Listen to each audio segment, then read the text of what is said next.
search for a Massachusetts mom of 3 who mysteriously vanished after leaving for D.C. She hasn't been seen since New Year's Day. What happened at that house in Cohasset on New Year's, the morning of New Year's, we don't know. She was in every way, shape, or form this full of life human being. Right now it's a missing persons investigation, whether she just needed a little break or a timeout. We're just looking for her. When a phone has been shut off for a few days, it's concerning. Hairs were standing on the back of their neck when they first arrived at this house on January 4th. The husband of the Massachusetts woman missing since New Year's Day, now formally charged with her murder. He is probably the stupidest murderer who's ever walked the face of the planet Earth. Ana Walshe, a mom of 3 young boys, goes missing from her Massachusetts American dream. I immigrated from a war-torn country, came here, got a job, was working to support herself and her family. Ana Walshe grew up in Serbia before coming to the U.S. in 2005. Reports say she worked her way up in the hospitality industry in New York City, where she met her future husband, Brian Walshe. She's just so personable. She lights up a room. After New York, Ana also worked in Washington, D.C., Virginia, and Massachusetts.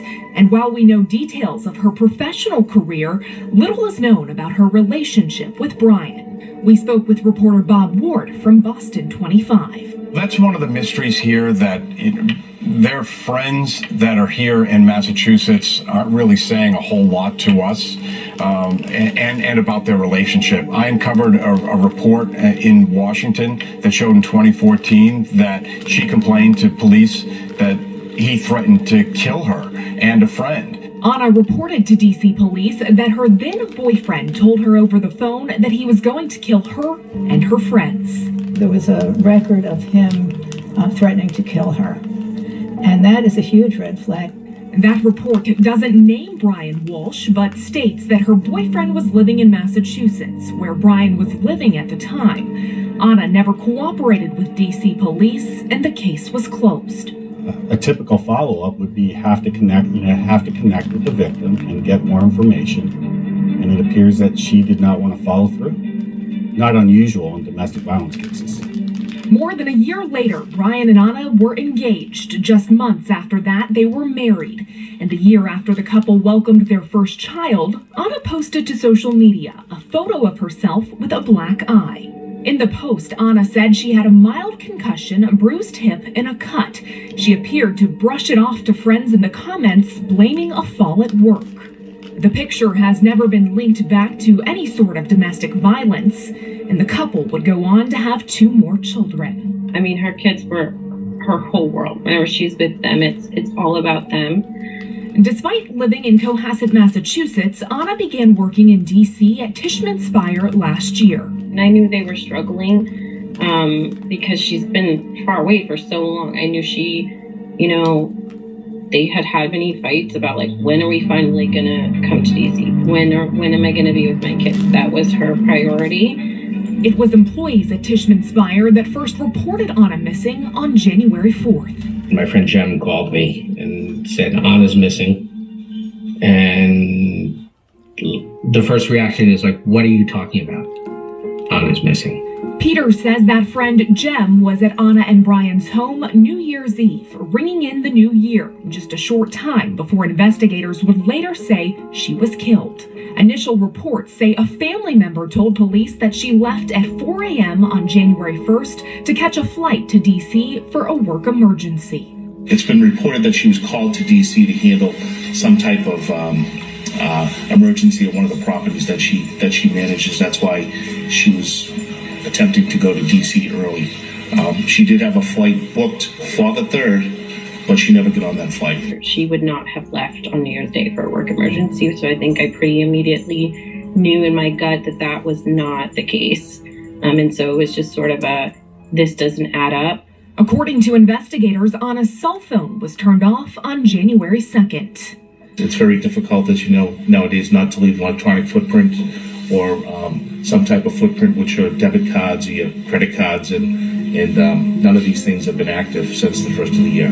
Ana is the kind of person to respond. Again, given the extent of what she's doing in the day, she might not respond right away, but she does respond.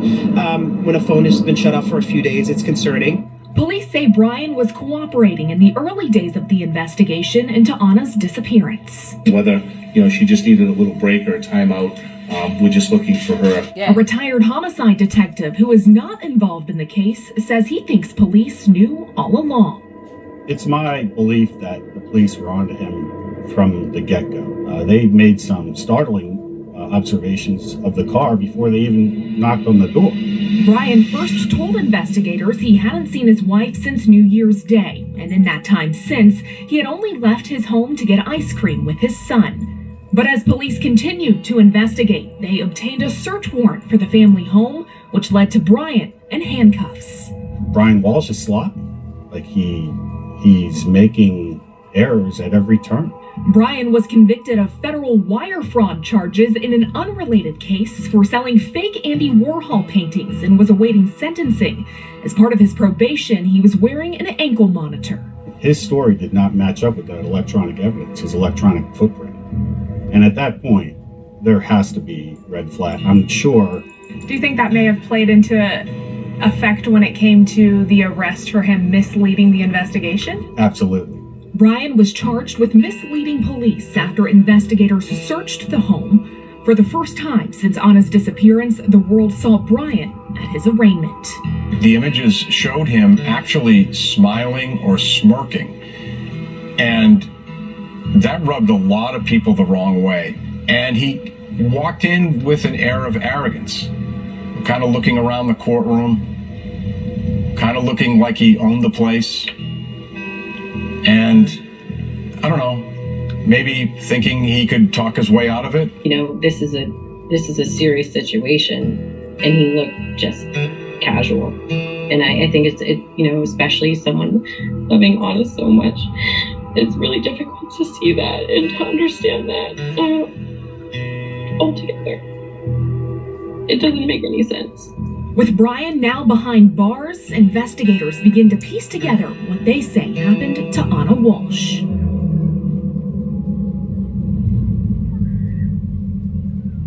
Still ahead on this Fox 5 special, the evidence collected by investigators inside that home and the haunting details revealed inside the courtroom. If happened to such a beautiful human being. If he did this, it would be smart for him to come clean. It is a absolutely crushing circumstantial case. You could hear a pin drop as the prosecutor went from Google search to Google search to Google search to Google search. Welcome back. Brian Walshe now behind bars for misleading police in the investigation into his wife's disappearance. Ana still has not been found a week after she went missing. During his arraignment for that charge, prosecutors revealed they found blood and a knife in the basement of the couple's home in Cohasset. Cohasset is a wealthy town on the ocean. It's very well known. Nothing like this happens there. During that court appearance for the charge of misleading police, we learned that Brian lied about taking his son to get ice cream. Prosecutors say instead, surveillance images show he was buying hundreds of dollars worth of cleaning supplies at Home Depot. I believe he did clean up, but you can never clean up good enough. It is almost impossible to clean something well enough that forensic evidence would be actually taken care of. On the day of his arraignment, police were searching a dumpster in nearby Peabody, near Brian's mother's home. Investigators recovered 10 trash bags. Inside the trash bags, many of these items contained stains consistent with blood. Among the things they found were blood-soaked towels and rags, a hacksaw, Ana's COVID card, and a necklace and pair of boots similar to the ones Ana was last seen wearing. A week later, and nearly 2 weeks after Ana's disappearance, Brian was charged with killing her. So we believe that Brian Walshe dismembered Ana Walshe and discarded her body. A much different reaction from Brian at this arraignment. He was very quiet. It was very serious what was being revealed in that courtroom. As prosecutors laid out their case, evidence shows a slew of disturbing searches made on his son's iPad just hours after Ana was last seen alive. 5 a.m. on January 1st, he searched how long before a body starts to smell. At 4:58 a.m., how to stop a body from decomposing. At 5:20 a.m., he searched how to embalm a body. At 5:47 a.m., 10 ways to dispose of a dead body if you really need to. At 6:25 a.m. on the 1st, how long for someone to be missing to inherit. At 6:34 a.m. on the 1st, can you throw away body parts? At 9:29 a.m., what does formaldehyde do? At 9:34 a.m. on the 1st, how long does DNA last? At 9:59 a.m., can identification be made on partial remains? At 11:34 a.m., dismemberment and the best ways to dispose of a body. At 11:44, how to clean blood from wooden floor. At 11:56 on the 1st, luminol to detect blood. At 1:08, what happens when we put body parts in ammonia? At 1:21 p.m., is it better to throw crime scene clothes away or wash them?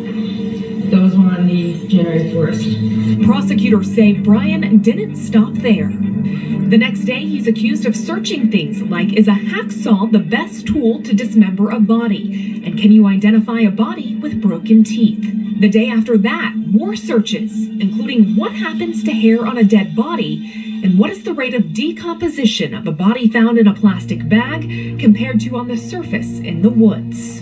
He Googled how to dismember a 115-pound body, and his wife was 115 pounds. I have never seen a defendant do that many Google searches. Never. It was 3 days worth of not just Google searches, but incriminating and damning Google searches. She just kept going, and every search was worse than the one before.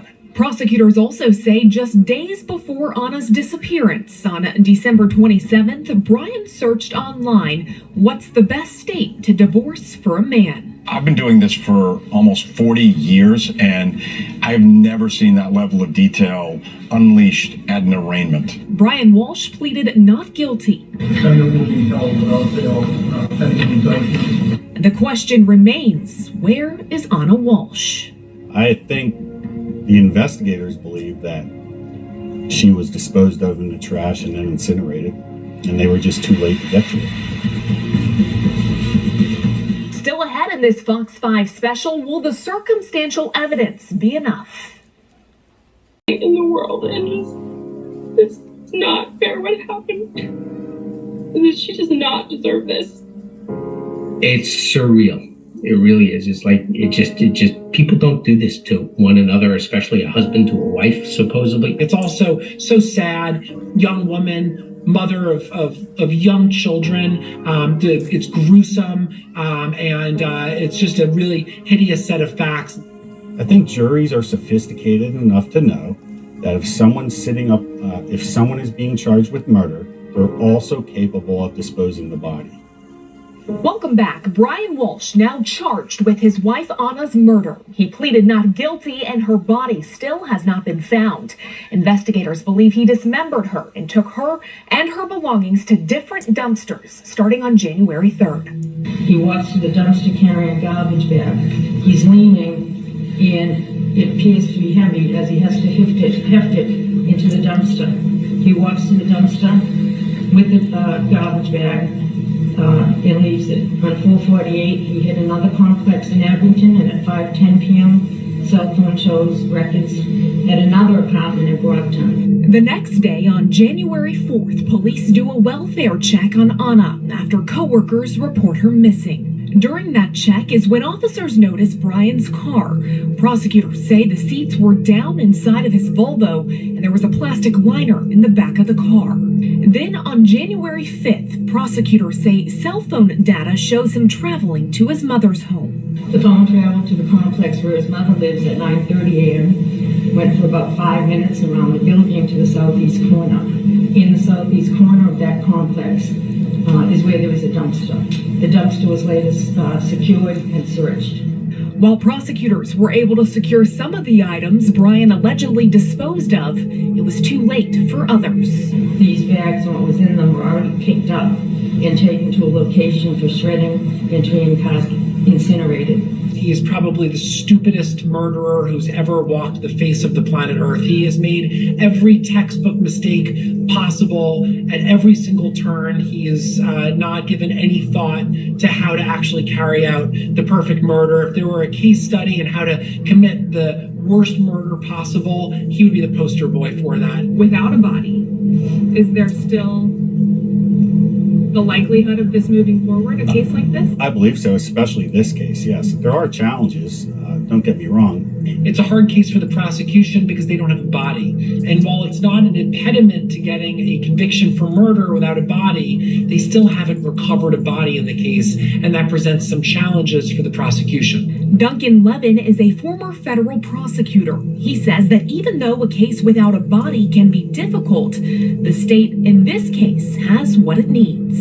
Just the overwhelming amount of circumstantial evidence here, the cleaning supplies he bought, it was such a sloppily carried out murder that it's very overwhelming, and that's enough. That's all that the state needs to prove against him. Most criminal cases are made with circumstantial evidence, and it's not unusual for convictions to be had with solely using circumstantial evidence. So that's not I don't believe that's a hurdle as much as people believe it to be, especially with the abundance of circumstantial evidence in this case.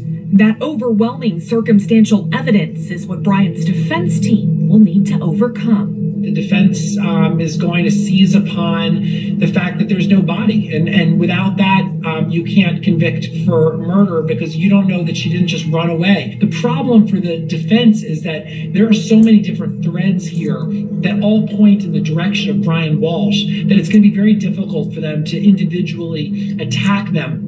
If he did this, it would be smart for him to come clean. And somehow, for his kid's sake, fess up to it, right? Because essentially they've lost two parents. No matter what comes from this, they've lost both parents. Like, she always described him as her best friend. That they were very close, like love at first sight. That was always what she said. That she trusted him, that, anything he may have done wrong in the past, it was just bad choices. He was a good person. And it's sort of like knowing that now it's jarring, it's gut wrenching, it's uncomfortable, to even think that like someone who's appears so calm and collected could, be capable of something you just don't expect. Lots of times we find abusers to be incredibly charming. I don't think that she ever thought she was in danger.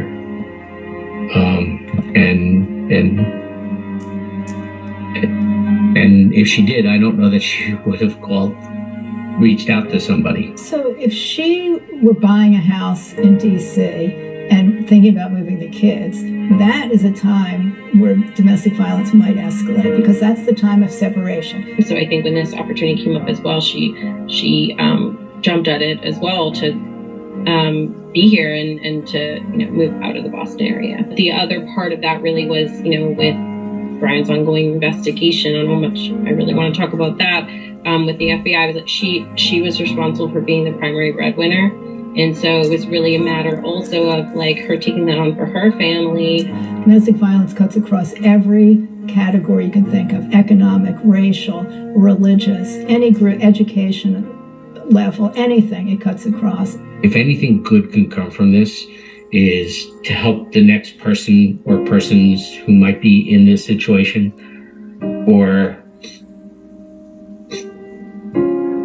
to have the ability to get help.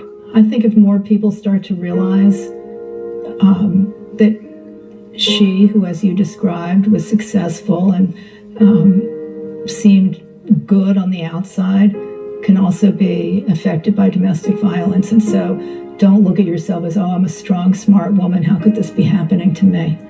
It happens to people across every economic divide. She was strong, she was confident, she was powerful, and wonderful, and an amazing mother. An amazing mother. An amazing mother. That's how all of Ana's friends describe her. Still ahead, the message Ana's friends have for her children. Stay with us. She's just so attentive and loving, and fun, playful. Like, she has 3 boys, so they play a lot, and they had a lot of fun together.